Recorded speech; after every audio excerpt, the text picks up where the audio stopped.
Welcome to the Retrospection section, where we review terrible writing we were once proud of. I'm Max. I'm Rava. And we love to make fun of ourselves. If you've been following along, you've heard us roast Book 4 of the Generation series, a 9-book-long roller coaster of plagiarism and stale plot lines, and in this episode we're starting Book 5, The Purpose, written in 2008 by me. What is the purpose, you ask? We have no idea, and it's not really pertinent to the story, like, at all. This story has no purpose. It is purposeless. It might as well not have happened at all. It's like a keyboard smashed with my elbows and a mutated gene splice of every sci-fi novel ever written popped out of my literary womb and tried to live. Now, join us as we consign it to the realms of oblivion where it belongs. Sit back, relax, and scream into the void with us. That metaphor is really horrifying. I'm really proud of you, but that's really horrifying. I'm literally imagining, look up MIDI Made in Abyss. Oh my god! Ah! Don't watch Made in Abyss. Okay. I'll read chapter 1. Chapter 1. Christoph Merck is on the move again, the newscaster said. I squinted at the screen. What? Chiron yelled at the screen, shaking his head. You heard him, I said. I did, Chiron said. I just can't believe it. Neither can I said. We were hiding out in a bar or restaurant or whatever, watching the news on the TV. Everyone was in a black mood concerning our latest adventure with Corinne and Evan and the evil president. And then she does this whole, recap. For those of you that haven't been reading and obsessing over our amazing adventures yet, I'm Kiera, Corinne's grandkid. She and her husband, who got killed by the president, time-traveled here to help us defeat the evil president. It was totally mental because Corinne and Evan were so in love with 5 O's. Although Corinne would deny it, and then the president just went ahead and murdered Evan. But that's not all. The president conjured a meteor using a huge magnet and knocked the Earth farther away from the sun so it snows and people would be more compliant and limit choices, which totally sucks. Believe it or not, I forgot about the meteor. No way! I mean, it got mentioned for 3 minutes at the beginning of the last book, and then the rest of the book was just, it's snowing. Yeah, but they never actually mentioned the meteor again. Yeah, that is not super important, I guess. Believe it or not, that actually slipped my mind. Me and the group are, parentheses, except Chiron and Jacqueline, who aren't writers, and parentheses, all genetic anomalies created by Corinne's mom, the master writer, about 100 years ago. Like I said, they did a lot of time traveling. I'm Kiera. I'm 16. Chiron, that dude that's not a writer, is 17, even though I'm the leader of the group. Campbell is 14. Becca is also 14. Jacqueline is Corinne's age, 21, and Ryder is 16 like me. Ryder had a secret crush on me for the longest time, and I was really embarrassed to find out, and I had to kiss him at the beginning of our last adventure because I thought we were both going to die. It was just incredibly awkward. I guarantee you don't have to kiss someone before you die. I guarantee you can die without kissing someone. I mean, Einstein probably managed it. What? I don't know. I just picked the first person that came to mind who wasn't, conventionally attractive. That's true. No hate on Einstein, He's got brains instead of beauty. Exactly. And now a special profile on everyone brought to you by your neighborhood writer, Kiera Brophy. Chiron dresses in black all the time, hates writers for all their worth because Corinne murdered his parents when she worked for the writers, so he wears sunglasses because he's all burned and everything, but I don't think he looks that bad. Sometimes I think he has anger management issues, but only when he gets really, really mad. Other than that, he's totally, completely reserved and silent. He's all burned and everything, but only on his, eyes. Yeah. Whoa. Okay, I take it back. Young Einstein wasn't, terrible looking. I'm not a fan of his mustache. I've got to say, that is not what I pictured when I look at old Einstein. He looks like Shia LaBeouf. Oh my god. God, he does. Okay, another immortal exposed. That's really disconcerting. I wish you hadn't said that. I'm gonna stop looking at that now. I thought it was familiar, but I was like, I've probably seen this picture somewhere. Nope. It's just Shia LaBeouf with a mustache. Pioneering physics is Shia LaBeouf. Oh my god. You know why Shia LaBeouf had a knife? To split the atom. Oh no! Brandishing a knife, it's Shia LaBeouf, splitting all the atoms. Hollywood superstar Shia LaBeouf. Back to the book. Me. I'm a writer. Why did she do Chiron before herself? I don't know, to not seem as egotistic as Corinne. Oh, God. You don't need to make an effort for that. No, you really don't. It's not that hard. I'm a writer, a super powerful being who can change the past, present, and future, read people's dreams, and all that cool stuff. I'm Corinne's granddaughter. I'm probably the nicest writer you'll ever meet. And yeah, that's about it for me. Campbell. She's 14 and also a writer. She likes blueberry muffins and hardly talks at all. Becca. She's kind of short, loves to surf on those board things that we ride around, and talks a lot. Jacqueline, Corinne's age, Corinne's friend for now. We met her at a carnival. Ryder has a major crush on me. And that's about it. I have to do a caveat because I don't, if someone starts listening to it right at this episode, Ryder is a character, Ryder, and the writers are the people who can change the past, present, and future and read dreams and shit like that. And Ryder is not a writer, correct? No, he is a writer. He is. Ryder is a writer. Yeah. Why do you do this? Why did you do this to us? Chapter 2. Red alert, red alert.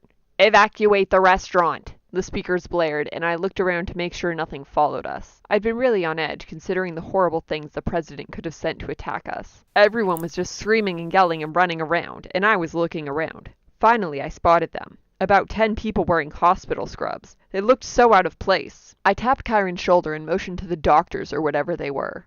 His eyes widened when he saw them. What are they doing here? Kyron asked. No idea, I said. They were making a beeline for our little group, and I was freaking out. Okay, first I'll take this stool and bash it against the doctor's legs, I thought to myself. Is this like that part in the Sherlock movie where it just like slow-mos what he's gonna do? So it's like, of all the writer powers, that kind of fits in. Right? Yeah. Oh my god! No, if this was a movie, that would be really cool. Then the doctors stopped in their rampage towards us and took what looked like bombs, out of their pockets and threw them to the ground.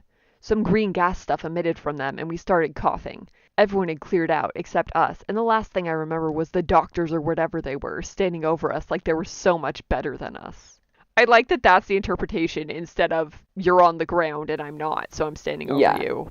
Kira's just very concerned about her perception. Clearly. Chapter 3. I woke up in a cage. I smelled something, ... clean. I sat up and bumped my head on the top of the cage. Where was I? I peered out through the wire mesh of the cage. God, how many freaking times can I type the word cage? Do you want me to count? Okay, fine. It was nearly all white, except for a couple of doctors scurrying around in green hospital scrubs. I looked around for the rest of the group. I could barely see them through the slats in the side of the cage, 4. But Kyron was the only one awake. Hey, I said almost silently. Where are we? Kyron asked me. I shrugged. I don't know. It's scary, though. Hey, shut up in there, said one of the doctors. No, I said. The doctor walked up to my cage and bent down 5. to look in. How old are you? The doctor said. 16, I said. Why are we in cages? 6. We're going to enhance your rider powers. Japan is needing extra riders. Extra riders, I said in disbelief. And then, you're going to enhance our rider powers. Japan. Yes, and we are going to make the weakling of your group a rider too. The new generation of riders will be created in almost the same way as the first riders were created, but the new generation will be 10 times faster and stronger and will have more powers than the first 3 generations, the doctor answered. I was so mad at him for calling Kyron a weakling. How are you going to enhance our powers? I asked, very curious. With science! You are already a genetic anomaly. They enhanced me with science.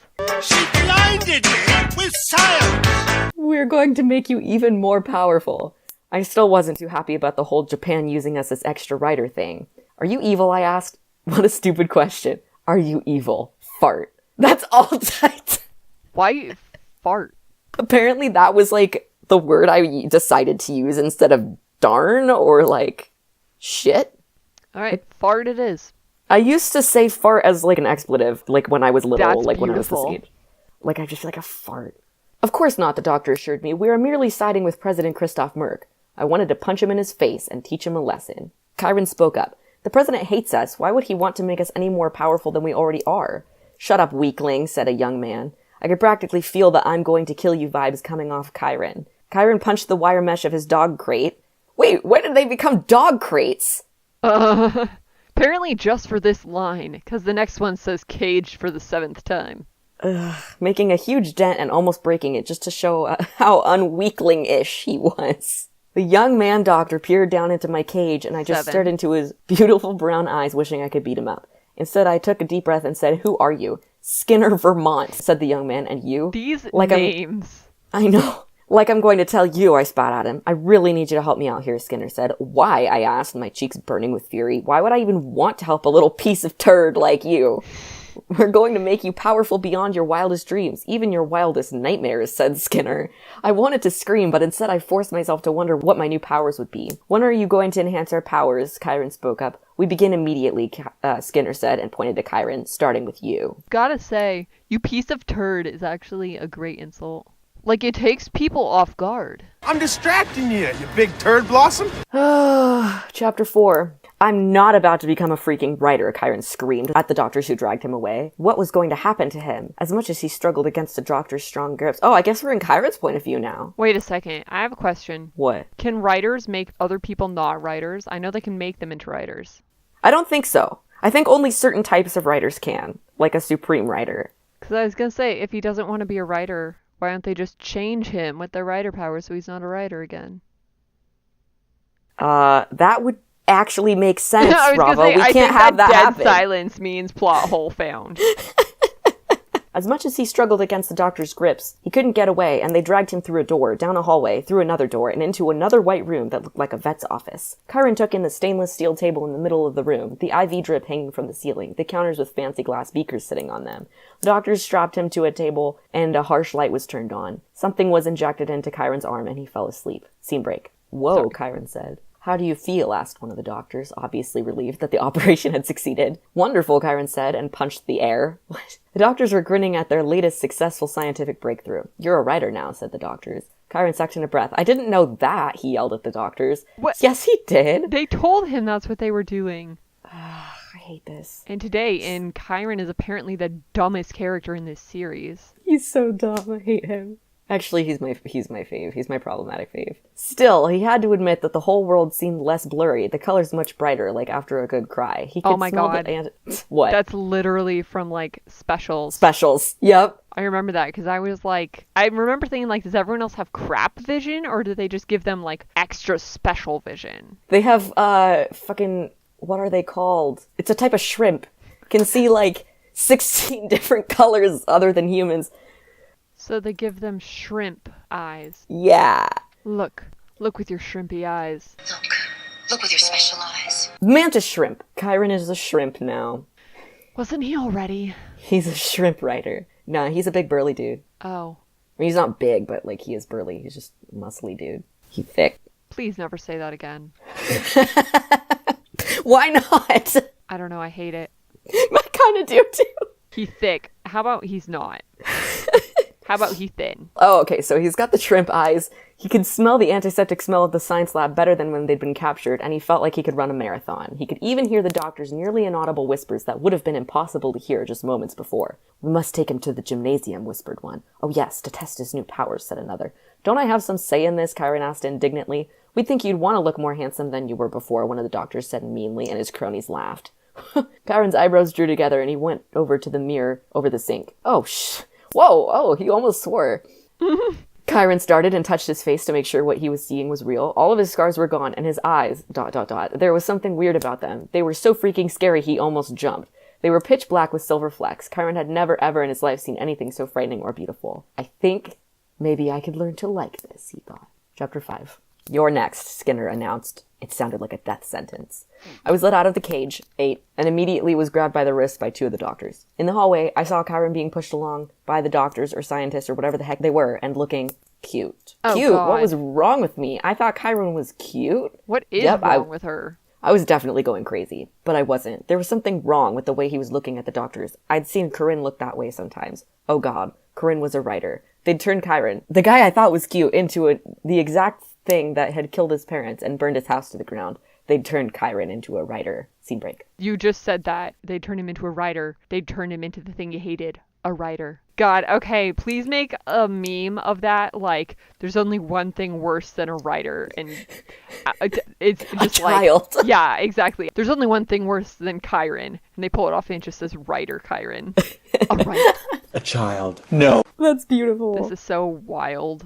I hate it so much. Scene break. Chiron, I yelled to him down the hallway. What did they do to you? But I already knew. They, Chiron started, turned me into a writer. No, you didn't read that soap opera enough. They turned me into a writer.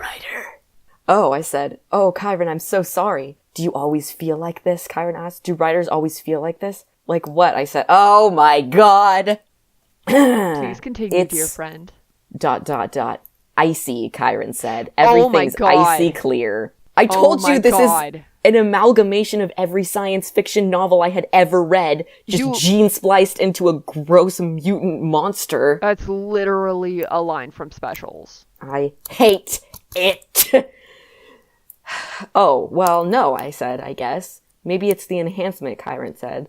Maybe, baby, I said. Ugh. What? Kyron looked at me in Say a that funny again. way. Well, I'll see you later. Bye, I said as we passed each other. That was so weird. As the doctors dragged me past Kyron, I wondered if maybe they'd turn Kyron against us. We turned into a room, the same one that Kyron had exited just moments before. How did you turn into a room? I was literally about to say that, and then I was like, nah, I'm just gonna leave it. Thank you for making that Never reference. leave it. The same one that Kyron had exited just moments before, and I was strapped to a table, knocked out, and the operation began. Scene break. So, what are you guys expecting me to do? What are the new powers you were talking about? Kyron was practically burning with curiosity, and if those pompous doctors didn't tell him what was going on, like really, really soon, he was gonna knock them all out. Those redacted offensive words. Who the heck did they think they were turning people into the heartless freaks they called writers? They were in some kind of gym.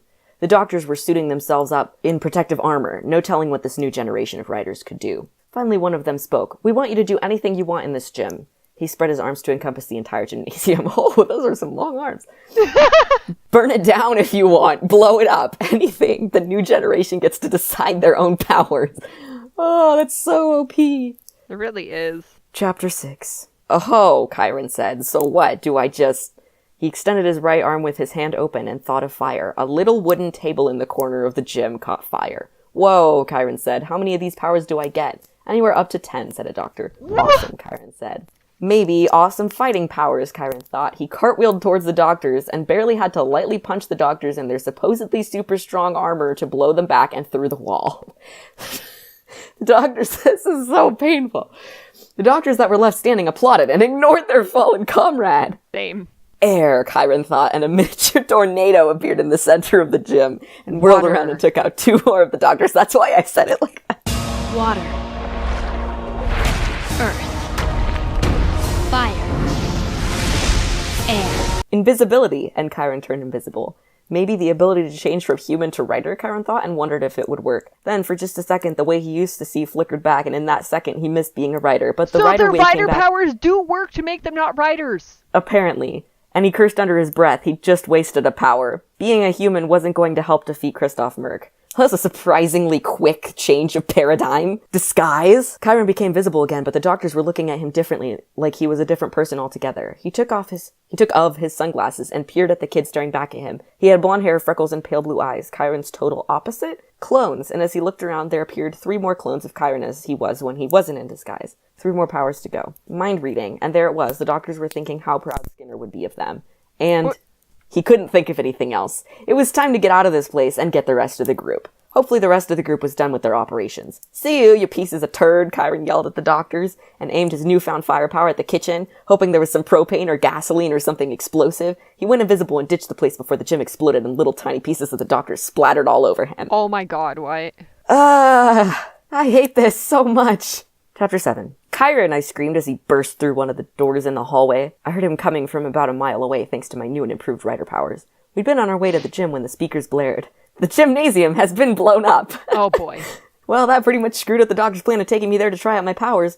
Kyron skidded to a halt in front of me and the doctors. Let's go, he said. Are the others finished with their operations? I think so, I yelled after him, breaking free of the doctor's grips. Wow, he looked so handsome? Heroic? Was I No. falling in love with Kyron? No, you weren't. You're not allowed No. to. We grabbed the others from their cages. 9. I wished I knew what my new powers were. Maybe if I could fly and have super speed, then that would speed things up. Yeah, right. And then I was flying really, really fast and leaving Kyron and the others running, still pretty fast behind me. What the heck? I yelled. I'm flying. I'm freaking flying. Chapter 7. You get to pick 10 powers, Kyron yelled after me, laughing in disbelief. I shot down the hallway, knocking over some doctors, through a door into a freaky room full of babies. Oh my god. I stopped. The room was full of babies. They all looked perfectly normal. Maybe they were going to be turned into writers? You're not allowed to have any more babies.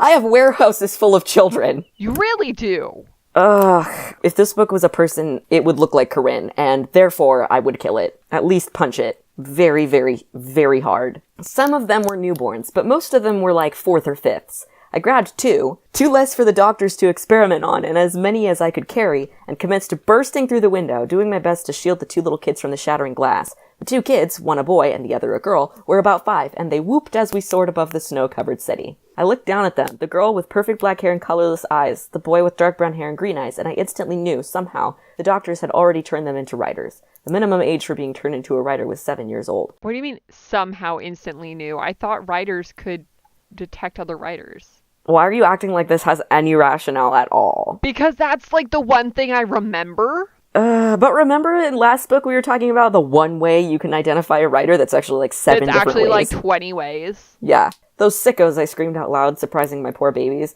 In midair, still marveling at myself that I could fly, I swerved back towards the lab or whatever the heck it was, looking at the window where I'd burst out of the building to see Chiron and the group with their eyes as wide as saucers looking at me soar through the air like some kind of avenging angel of death. That sentence is 5 lines long. He soared through the air like an avenging angel! The man! The myth! The legend! That's the only headcanon I accept for this scene, is just that guy flying with armfuls of children. Chapter 8. So it turned out I could have 8 more powers other than super speed and flying. So I picked super fighting skills, talking to animals, x-ray vision, super strength, super retort, which I figured would come in handy when we had to mouth off to the president. Oh my super God. smarts. And I still had to think about the last 2. So after picking our powers, the rest of the group and me, along with our 2 babies, headed out again. Good God almighty, Chiron said. Those stupid doctors, they were experimenting on fifths? Piss on them. Chiron, I exclaimed. Don't cuss in front of the babies. Chiron rolled his eyes. Motherhood has made you soft. Pity. Whoa. What? What are you going to name them? Jacqueline asked, trying not to make some kind of writerly sarcastic comment. I thought about this. Corinne and Evan. So get ready for some really confusing characters. Thanks, I hate it. I had a million questions about the doctors and what they had done to little Corinne and Evan. Were little Corinne and Evan the new generation of writers? Did they have unknown powers just like me in the group? What else did those, redacted offensive word, doctors have up their sleeves? Was the president behind this? He probably was. Mama, little Corinne said, turning her perfect little face up at me. I heard Chiron stifle a little giggle. I rolled my eyes at him and picked up little Corinne up and stuffed little Evan into Chiron's arm. He looked disgusted at first. Dada, little Evan said. Chiron blushed. Yeah, who's laughing now, Dada? Wish I could fly like you, Mama, little Corinne said. If she was a new generation writer like me and the group, then she could. You want to fly, I asked. Yes, little Corinne squirmed in my arms. Hold on tight, I said. Be back soon. This to my group. Let's fly. I pushed off the ground and we were airborne. I didn't know how I did it. It was science at work, I guess. Evil, twisted science. Science! Chapter 9. Mama, little Corinne said over the scream of the wind. Uh-huh, I said, blowing some stray hair out of my face. Can I fly too? Little Corinne asked me. Tell me something first, I said. Are you a new generation writer? Yep, little Corinne said. How many powers have you picked? I asked. We weren't allowed to pick our powers, little Corinne said. Pick flying now, I said. I want to fly, little Corinne screamed at the top of her lungs. Okay, I asked. Okay, little Corinne said excitedly. I let her go, and she did a somersault in midair, and then steadied herself and came to fly beside me. Look, Mama, little Corinne cried. I'm flying just like you. I laughed. We gotta get back to the group. Yes, little Corinne cried. And Evan, I love little Evan. Is little Evan your brother? I asked little Corinne. Yes, little Corinne said. I love little Evan. 6 O's. I didn't want to tell her that the real Evan was real dead, and the real Corinne could be a real pain in the butt. That's actually a good line. Yeah. I realized that we had to call the real Corinne to figure out this whole new generation of writers with Japan wanting extra writers and all this stupid doctor crap that I was up to my newly enhanced eyeballs in. Ring!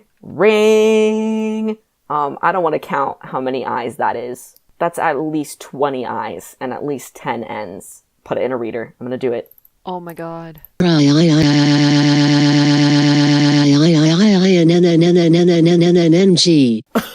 my god. Oh god, I didn't know if I could handle this. If Corinne could handle this. Hello, said Corinne's voice. I couldn't speak. The last time Corinne and I had spoken, she'd been so hurt over the real Evan's death and the president's escape that she'd confessed more than a writer was ever programmed to confess about themselves, and I had no idea what to say. Hello? Corinne said again. Come on, Kira, say something. This is Kira, I said, so quietly. I heard a click, then a muffled, oh god, oh god. I could tell she was embarrassed. It's, good to hear from you, Corinne finally said. We were worried, I said. Where are you? You didn't see me? Corinne asked. I was working with those babies in that science lab place. Those stupid doctors hired me to take care of the babies. You must have been too distracted with those cute kids. I laughed uncomfortably. Probably. So, yeah, I said. Did they enhance your writer powers too? The line went dead. Corinne had hung up on me. God, she was so... mysterious. It was hard to tell if she was mad, sad, happy, or ... something else. I've just got to say, I cannot stand the kids. Oh, me neither. Like, the fact that they're here, just that they exist in this, is making me really mad. They're terrible. They don't really, like, they kind of disappear, though, after this. Like, they're here for a couple chapters, and then, like, they don't really get mentioned very often. I don't know, Chiron said, and I remembered a power that he'd picked was mind reading. She sounded pretty embarrassed, maybe even scared. I nodded, thinking, what had I said to make her hang up the phone? My cell phone rang again. It was Corinne. They screwed up, she said. I don't have the new powers, and my old powers are gone. You're still a writer, though, right? I asked. Yeah, Corinne said, thank God. We need your help, Corinne, I said. Christoph Merck, Corinne guessed correctly. Okay. Chapter 11. While the writers were running around trying to put out the fire that Chiron had started, we crept back into the science lab or whatever it was and got Corinne out. Oh, guys, thanks, Corinne said as we headed back out into the snow. That place was horrible. I saw what they did to those little babies, I said. Those turds. Corinne nodded. They turned them into writers way too young. So now what? Chiron asked. Corinne shrugged and turned to me. There is a high school... Oh my god. This whole plot line. There's a high school not far from here, I said. Corinne could pose as our mom. I'm 21, you idiot. I couldn't have had 8 kids, Corinne said. Fine then, our foster mom, I said. But still, you can enroll us in school, right? You're sneaky like that. Okay, I don't understand why they have to go to school. This is never, ever, ever explained. 'Cause why not? Yes, and this one is Alex, who is 17, Corinne said, pointing to Chiron. The lady at the desk nodded. This is Grace, who is 16, Corinne said, now pointing to me. The lady nodded again. And Meredith, who's 15, Corinne said, putting her hand on Campbell's shoulder. And this is Maddie. She's 14. She took back his hand. And finally, Reese. She was now talking about Ryder. Do you have a kindergarten for the little ones? Corinne asked, picking up little Corinne and Evan, who Corinne had actually hugged when I'd introduced them to her. Oh, yes, of course, the lady said and scribbled something down on her pad of paper. Your children may start in school tomorrow, Mrs. Walker. Thanks, Corinne said, waving as we went out the door. Chapter 13. Oh, piss, Chiron exclaimed. I didn't know we'd have to wear uniforms. I laughed. Oh, you look so handsome. Did he? Not to mention, you look like Barbie, Chiron said grouchily. It was a skirt and white shirt and tights and black shoes and a dark green sweater that said Nevada City High School on it. I did look like a Barbie. A Barbie with amazing powers. Was I going to stick out? Would people guess that I was a writer? I doubted it. But as we headed off to my first ever day of school, I was wondering if maybe I looked a little too writer-y. Scene break. Grace! Screamed Campbell as I was deciding where to eat my lunch. I shot to my attention, ready to beat somebody up, but Campbell just skipped up to me. I got an A on my test, she squealed. I let out a breath I'd been holding. Oh, that's good. Listen, try not to attract too much attention, okay? Grace, how long are we gonna be here? Campbell asked. As long as it takes for those psycho doctors to forget about us, I replied. Now go away, make some friends. Campbell laughed and skipped off. Hey, said a voice. I whirled, hoping I wasn't about to be mauled, and also hoping that my face didn't look as scared as I felt. Hey, said the voice again. I breathed a sigh of relief, just an ordinary boy. Hi, I said uncomfortably. I'm Tanner, said the boy. I'm, Grace, I said nervously. Cool name, I guess, Tanner said, looking disappointed. What's wrong? I asked. Oh, nothing. You just looked like this totally hot girl that I saw on TV. I think her name was Kiara? I'm not sure. Oh well, guess I'll see you later. It was nice meeting you. I had no idea how to respond to that, being so unsocialized outside my little ring of writers, so I just said, yeah. It was a totally different matter that Tanner thought Kiara was hot and that I actually was Kiara. What if I told him I was? Would Chiron be mad if another guy liked me? Did Chiron even like me, even just a little bit? I was on TV? I decided not to bother myself with these questions and decided to sit next to a plain-looking girl with shoulder-length, tan hair, and blue eyes. Hi, I said as I looked down. Hi, said the girl. You must be the new girl. Is it really that obvious? I said nervously. Duh. I mean, first of all, I've never seen you before, and you look really... I just don't know how to put it. Like that one girl, you know, on the news. I don't know if you watched that show, but there's something about that one girl, Kiara, I think it was. She looks kind of, well, green. Green, I asked? I had no clue. Yeah, like she wasn't too experienced or whatever. Kiara, I asked, trying to sound inconspicuous. Who's that? Oh, just some girl. Tanner, you should hear him. He goes on and on about how hot she is, and I don't think she's even that great. I mean, even though she discovered about the president and whatever, she's just a girl, right? The girl paused in her rambling to take an enormous bite of her tuna sandwich while I waited intently for her to start talking again. Anyway, oh, hey, you kind of look like her. You know, with the long curly brown hair, the freckles. Oh, and your eyes. They're like exactly the same as Kira's eyes. Kind of freaky, you know? Like nothing I've ever seen before. What the fuck? Why does she say this? She fucking quotes Princess Bride. Blue like the sea, but gray like after a storm. And dark, like that other kid Kira hangs out with. What's his name? Chiron, that's it. He's so cute. He really looks heroic in that coat he wears, only he's like a goth or something. Freaky, but whatever. BTW, what's your name? Thanks, I hate it. Grace, I said in bewilderment. What's BTW? He means, by the way. You've never heard of that? The girl asked. I was homeschooled before this, I lied. Oh, the girl said. Whatever. I'm Elena. Oh, nice to meet you, I said, then racked my brains for something to say that seemed normal. So, what do your parents do for a living? Well, it's kind of secret, but if you promise not to tell anybody, I won't breathe a word, I promise. Good. My parents work for a company called The Tech. It's, disguised as a computer company, but really they used to work for the president before he turned, evil. And, The Tech is a science lab. But I don't even know that much about it. My parents are really secretive about it, All my dad will tell me about is that they do innovations? No, that wasn't it. Integration. That was it. I don't even know what that is. And I'm in the 10th grade like you, Grace. I can't believe it. I fail pretty much every grammar test. Anywho, what do your parents do for a living? Elena gushed. They work in a toothpaste making company. I lied randomly. What are your parents' names? I mean, I think I've met someone who works there. Really? It's a really secret place. Anywho, my dad's name is Skinner, and my mom's name is Eve. Wow, I can't believe... Excuse me, I need to find my friend Alex. Bye. I got up in a hurry, picking up my tray and dumping what was left of my food in the garbage can and scampering over to where Kyron was laughing with a couple of new friends. Kyron, I whispered into his ear, we have to get out of here. The offspring of the guy who turned you into a writer is in this cafeteria. Really, Kira? Kyron said out loud. You're not joking? Oh, Kyron, I said, you just revealed to all of your little buddies here that we are Kira and Kyron, Tanner exclaimed. Great. Everyone was getting involved with everyone else, and I was confused. Wait, you're Kira and Kyron? I have to tell you, I was either about to burst out in tears or hysterical laughter. Oh, Tanner said, you're Kira. Wait, is Kyron your boyfriend? I looked at Kyron, knowing he'd never let me live it down if I said yes, and he'd never talk to me again if I said no. I said, then grabbed Kyron's hand and hauled him to his feet. Let's get out of here. I'm with you, Kyron said. Bye, guys. I hate the fact that they're somehow, world famous now. I know. While Kyron's new friends looked flabbergasted, I gathered up Campbell and Becca, then ran past Elena, who looked equally bewildered. As Kyron and I ran past, I shouted, Kyron, call Corinne. He whipped out a phone and pressed call. Corinne, he yelled into the phone. I'm right here, dummy, Corinne said. Sorry. Yeah, that really hurt my ears, Corinne said. What do you need? The whole high school knows who we are now. Do you have Kira's babies? Kyron said into the phone as we cleared the entrance of the school. Yeah, just pick them up, Corinne said. I'm in the parking lot. Do you see me? Yeah, I see you, Corinne said, hung up, then waved his arms at the figure holding little Corinne and little Evan and 5 shopping bags. As they reached Corinne with the crowd following them out of the school. Okay, wait, why are we in third person now? That's a good question, and I can't answer it. Wow, only your first day and you got yourselves into this whole mess. Look, it's not our fault, I said. Skinner's daughter was in there. Oh, that piece of turd? I hated them, Corinne said. What were you doing? Kyron asked Corinne. Shopping, Corinne said, then turned towards the crowd that was slowly walking out of the building. Go away! The crowd retreated back into the school, looking glum. Easy. Shopping? I asked, I feeling a giggle. You were shopping? For what? Clothes. I thought it was time to stop dressing like hobos, Corinne said, sitting down on a bench and pulling out something. This is for Kiera. And then they fucking get makeovers. Oh, this is such a painful piece of bullshit. It was a black uniform that was kind of a jumpsuit, but with a skirt and pink gloves and pink boots. Oh, it's so cute, I exclaimed. Yeah, I thought you'd like it, Corinne said. This is for Kyron, of course. She pulled out a pair of black pants, black boots, a black shirt with some kind of silver design on it, and of course, a black trench coat. Awesome, Kyron said, taking the outfit. I can't do this anymore. Yeah. It's I've never actually, it's never been so bad I've wanted to stop reading. I'm What? not gonna lie. If you want to stop reading, I won't fight you for it. This is not a good book. I'll summarize and then get to the part where they meet Tony, because Tony's actually important.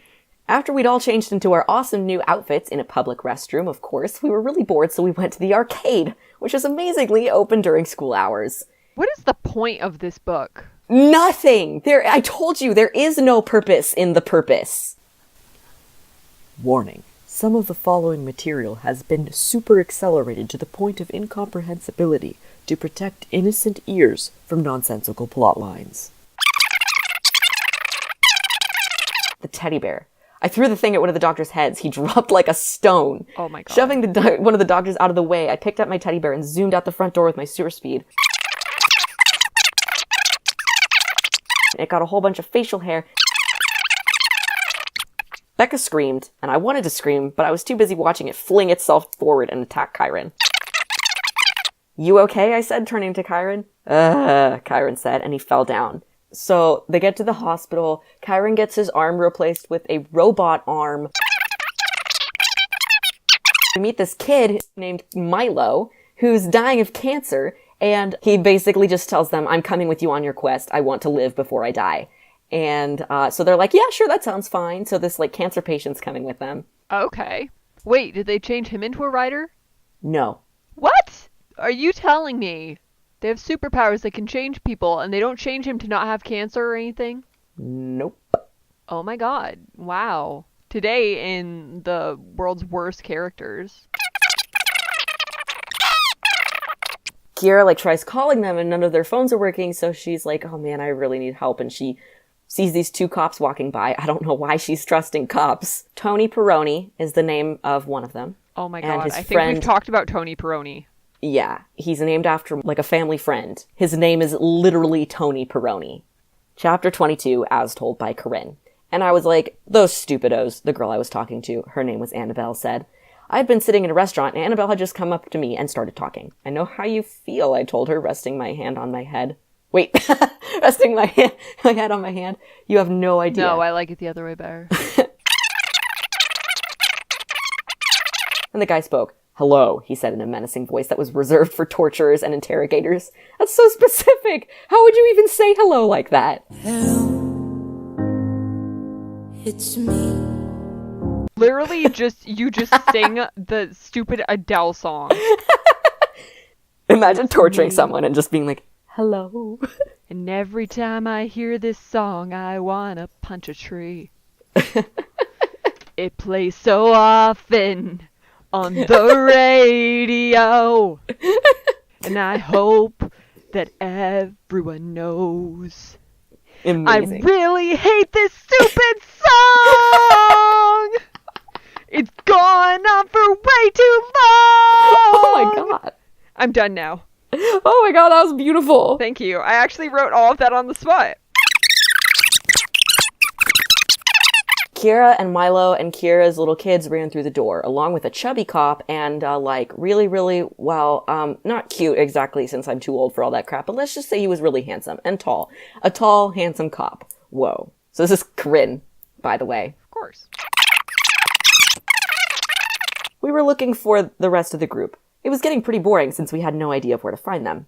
I pulled out my handheld computer phone and tried calling Kyron's phone, but either he didn't have service or he didn't want to talk. I tried Ryder's, but My handheld computer phone back in the day. before smartphone had even been coined as a word. The other members of the group have been kidnapped. They go into a grocery store. Christoph Merck himself is there. He's wearing a karate uniform. In a grocery store? Yes. At Oh, first, it Corinne and evolved. Tony end up in a weird, I don't want to call it a dungeon, but it says creepy dungeon / torture room decor / unambiance. They get put into a torture room that, makes them, act on their first instinct. I don't know how else to explain it, but, oh no, is there gonna be, sex? there's no sex, but they do make out passionately in this torture room. Corinne and Tony do. Ugh. Ew! How What? old is Tony? 25. Oh, okay. I was imagining, a grown man. Yeah, no, he's 25. This is one of your other favorite lines. I forgot about this. Is that in this book? Which one? Yes. Then Tony caught me, held me up, and brace yourself, people, kissed me. Yeah, right then and there. Oh my god. Evan, did I just betray him or something by actually kissing Tony back? Did I just, oh man, betray our marriage? Oh my god, yes! I didn't realize that was this book. That's so good. This was worth it, actually. So, yeah, they kiss after knowing each other for 2 hours. Merck's tied everyone up and he's like, hello everyone, I hope you enjoy the show. Hello, everyone. It's me. And then It's me. Kiera decides she's going to pick her final power as mind reading and reads Corinne's mind while they're getting tortured by this machine. It renders their brains into static. I don't there's literally no Hey, no, rationale. that's not a bad... Actually, that's not terrible. It's not, but why though? They finally beat up Merck. He's laying on the ground. Tony, since you're a cop, I said, turning from Merck, you can arrest him, right? Well, Tony said, I was actually fired. What? Corinne yelped. What did you do? Chiron asked, curious. I killed someone, Tony said. What? Corinne yelped again. And he actually got fired. It's not like you guys haven't killed anyone before, Tony said lamely. Oh, yeah, you're right, I said. Corinne said. Well, Tony said suddenly, since we've just beaten up some freaky monster thing and an insane president, let's take Merc to his rightful place, jail. I mean, he does have a point. They have killed a lot of people. Like, one would think, oh, he's evil, let's just kill him and, like, save the world the trouble. But no, they literally drive him in their car, unconscious, Where'd they get a car? to the courthouse. Oh, Tony. I don't know. Tony probably has a car. Yeah. Jacqueline appears again. I don't know where she was this whole time. I don't know. I honestly forgot about her. Who frickin' knows? And then the final paragraph, or I guess like the final page, but then I realized I didn't care. I thought about all the stuff we'd been through together, and I realized it didn't really matter. We were all like family, all 12 of us. We were all so different from each other, yet we all shared something.